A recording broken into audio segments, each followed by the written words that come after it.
The USA is gearing up for its sixth straight World Cup Finals appearance, and there is no time like the present to get an update on the preparations. To do that, Concacaf TV checks in with New York Daily News soccer writer and BigAppleSoccer.com founder and editor Michael Lewis. Michael, thanks for being with us today, and welcome to the show. Thank you. Great to be here.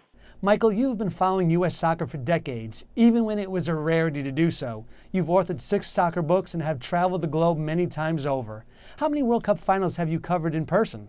I've been to actually one more World Cup than the United States national team has, at least it's the modern incarnation of it. I've been to 6 of them, including starting out at Mexico '86. As we mentioned earlier, this will be the USA's 6th consecutive finals appearance. What stands out to you as the biggest change in the American national team setup over the years? I think more than anything else, it's the experience of the team. Back in 1990, it was essentially a bunch of college graduates, and maybe 1 or 2 players had played in Europe, and that was probably in maybe the 2nd or even the 3rd division in Germany or Hungary. Now you've got players, a lot of players who are on and not on the national team that are playing in many first divisions, including, as we know, England and Germany. And I think that is the biggest leap. And you could just tell from the way the team plays. I think we have more depth today than we did in 1990. And that bodes well for the future. The USA won the CONCACAF qualifying group and then reached the championship games in the Confederations Cup and the CONCACAF Gold Cup last summer. Expectations are high for the team at this World Cup. What do you view as the keys to being successful in South Africa? It always comes down to staying healthy. And it's not just Landon Donovan, which if Landon Donovan does get injured for part of the World Cup, that will definitely not help the U.S.'s chances. But it's not just him. It's the core players. Even though the U.S. has better depth than it has had in the past, they really can't afford to lose players such as Oguchi Onwehu and Charlie Davies. And those are 2 players who are trying to come back for the World Cup. The next thing is, I think, peaking at the right time. As well as the U.S. played at the Confederations Cup last summer, I hope is where the U.S. did not peak. I hope for the U.S.'s sake that they peak sometime in June this year. Playing in South Africa last year gives the U.S. A slight advantage. They know the terrain. They know what to expect. They've played in the stadiums that they're scheduled to play in the opening round, and I think that's going to give them a bit of a leg up over their opponents in the opening round. Michael, you've just mentioned Charlie Davies and Oguchi Onwehu, and the USA certainly has experienced a rash of injuries to some key players.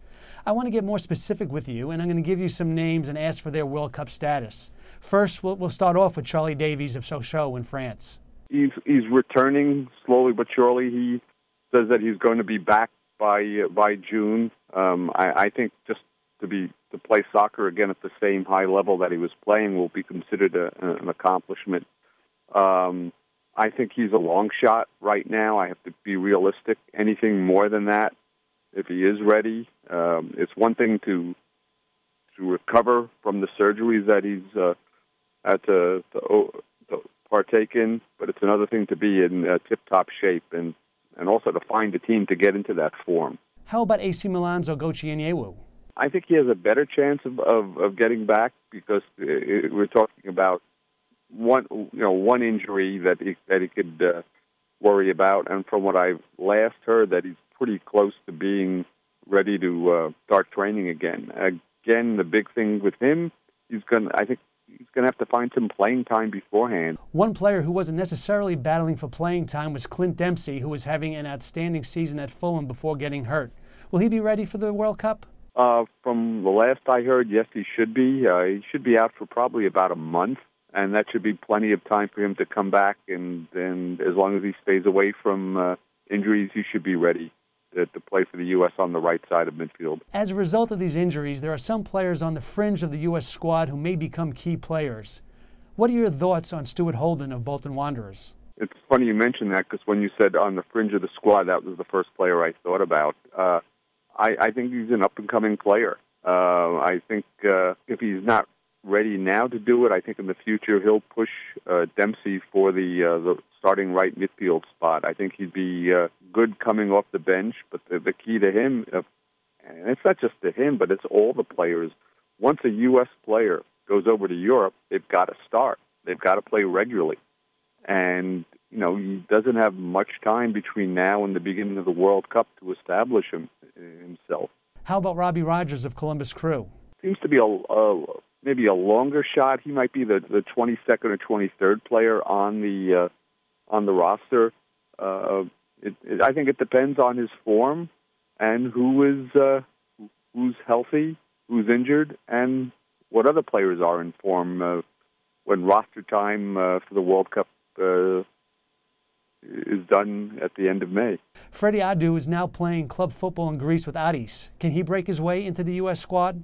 Freddie who? That's hard. That's not nice to say, but yeah, he's starting to maybe get a little playing time. I know he had some frustrating experiences in MLS, and he wanted to spread his wings and play in Europe. And he was with Benfica, and he's been loaned out to a number of teams. You know, you have to put him in the disappointment category because he just hasn't lived up to the hype that he had early on, and he's still young, but again, it just comes down to playing time. I just don't see him playing in this World Cup. It's funny, for the U.S. under-23 team, he did play well. The USA plays its second friendly of 2010 in Tampa against El Salvador on February 24th.